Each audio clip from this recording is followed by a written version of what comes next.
정원 40명인 프랑스 보르도 대학교의 한 학과에 1,200명에 가까운 학생들이 몰렸습니다. 정원 136명인 파리 대학교에는 2,400명의 학생이 지원했고요. 오늘은 최근 프랑스를 휩쓸고 있는 이것의 인기에 대해 살펴보겠습니다. 우리는 흔히 프랑스 대학은 평준화되어 있어 입시에도 등수가 없고 경쟁도 치열하지 않으며 원하는 사람은 누구나 대학에 진학할 수 있다고 알고 있습니다. 틀린 말은 아닙니다. 실제로 파리 및 수도권 소재 13개 대학에 매겨있는 숫자, 즉 파리 1대학부터 13대학까지의 번호는 말 그대로 숫자에 불과할 뿐 서열이 아니니까요. 마찬가지로 리옹, 보르도, 마르세유 등 지방의 대학과 파리 대학의 수준을 비교하는 것도 별다른 의미가 없습니다. 한국인 입장에서 보면 신기하기 그지없는 프랑스의 대학 시스템은 사실 복잡한 이면을 갖고 있습니다. 프랑스의 고등교육은 일반 대학과 엘리트 교육기관인 그랑제콜로 나누어집니다. 그랑제콜은 우리나라로 말하자면 카이스트나 서울대급의 대학인 건데요. 이곳에 진학하고자 하는 소수의 상위권 학생들은 고교 졸업시험 통과 후 프레파라고 하는 예비학교에 입학해 어쩌면 우리나라보다 더할 입시 경쟁에 돌입합니다. 2년 내내 매주 40여 시간이 넘는 수업과 4시간에서 6시간의 지필고사, 2시간에서 4시간 사이에 구두시험을 치러야죠. 그 후 바로 그랑제콜로 진학하느냐 하면 그런 것도 아닙니다. 몇 주에 걸친 필기와 구두시험을 치른 후 각자 원하는 학교에 지원해 합격해야죠. 이렇게 혹독한 교육을 거친 프랑스인들은 그랑제콜 졸업 후 정재계를 비롯한 사회 각 분야의 고위직에 진출합니다. 직장을 다니면서도 그랑제콜 출신들은 남들보다 승진도 빠르고 급여도 높지만 그만큼 일을 많이 하는 편이라고 합니다. 유럽인들이 그토록 중요시하는 개인의 자유나 가족과의 시간은 포기할 수밖에 없죠. 우리가 알지 못했던 평등해 보이는 프랑스의 교육 시스템의 이면인 건데요. 그렇다면 평준화된 일반 대학에 진학한 학생들은 어떨까요? 한국처럼 좋은 대학에 진학하지 못해 자책감으로 괴로워하는 모습은 드뭅니다.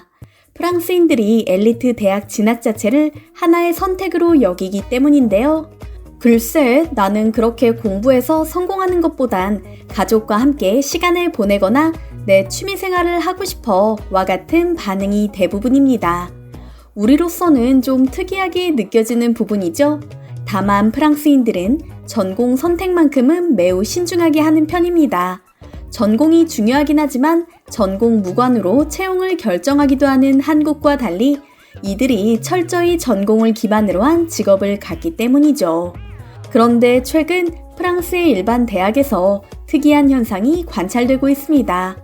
특정 학과에 지원하는 학생 수가 놀라울 정도로 많아진 데다 서로 들어가지 못해 아우성이기 때문이죠. 인기의 주인공은 바로 한국학 및 한국어 전공입니다. 현재 프랑스 22개 대학에 한국어 및 한국학 전공이 개설되어 있는데요. 파리, 리옹, 보르도 등 다양한 지역의 대학에 엄청난 수의 지원자들이 몰리고 있다는 소식입니다. 다른 학과와 비교하기도 어려울 정도로 경쟁률이 높은데요.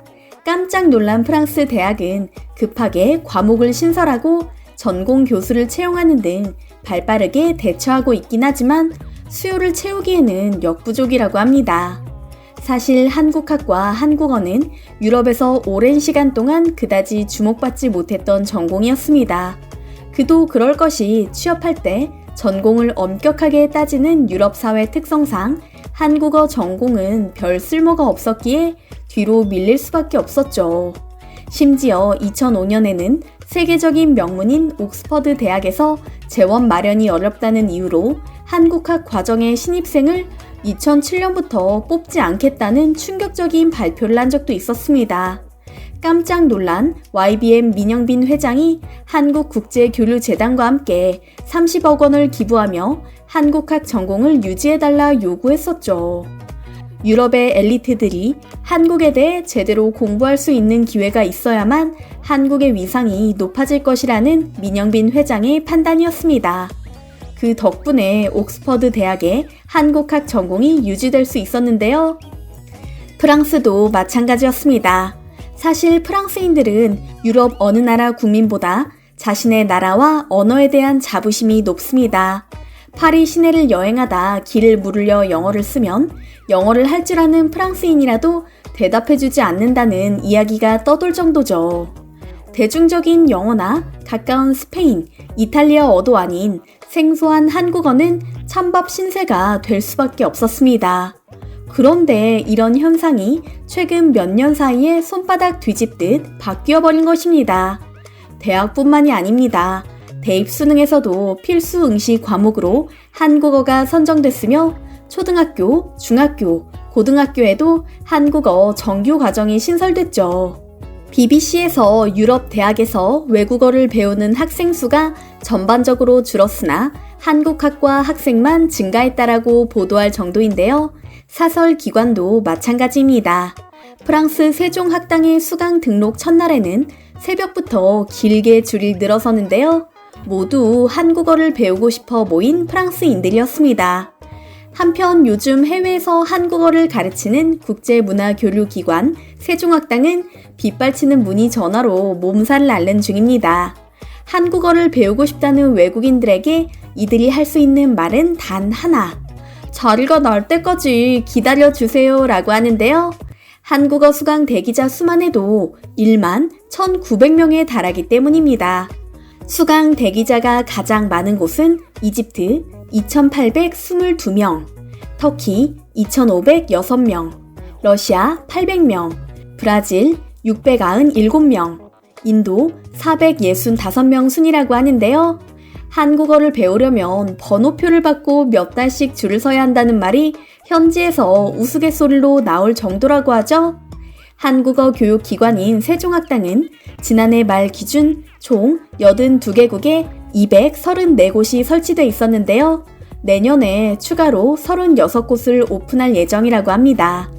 기존에 개설된 강의 또한 그 횟수를 전폭적으로 늘릴 예정이고요. 이처럼 유럽 대학 및 교육기관에서 한국어의 위상이 높아지고 있는 것은 두말할 것 없이 반가운 소식입니다. 그렇다면 이들은 왜 한국어를 배우려는 걸까요? 한국어를 왜 배우고 있는지 묻는 레디클의 답변을 보면 그 이유를 짐작할 수 있습니다. 우선 한국어 자체가 너무 좋아. 한국인들이 말할 때 쓰는 표현이랄지 방식이 마음에 들거든. 가끔 한국인들이 서로 말할 때 실제로 그 뜻을 모르더라도 짐작할 수 있을 정도로 한국어는 표현력이 풍부한 것 같아.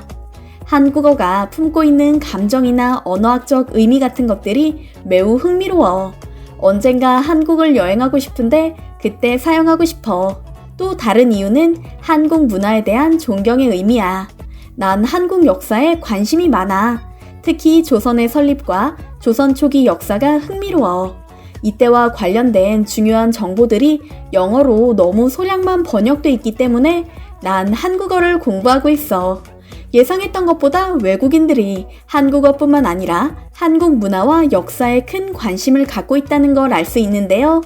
당연하게도 K-팝과 K-드라마를 보다 한국어를 배우기 시작했다는 이들도 많습니다. 한편 중국어나 일본어, 프랑스어 등의 인기가 급격하게 사그라들고 있는 것도 주목할 만한 부분입니다. 미국 현대언어협회에 따르면 이탈리아어 수강자는 20%, 프랑스어는 11%, 중국어와 일본어 수강자는 13%나 줄어든 반면에 한국어는 14% 증가했다고 하는데요. 이처럼 다양한 국적의 외국인들이 한국어에 대한 열정을 불태우고 있는 만큼 이 현상이 어떤 식으로 발전할지 궁금해집니다.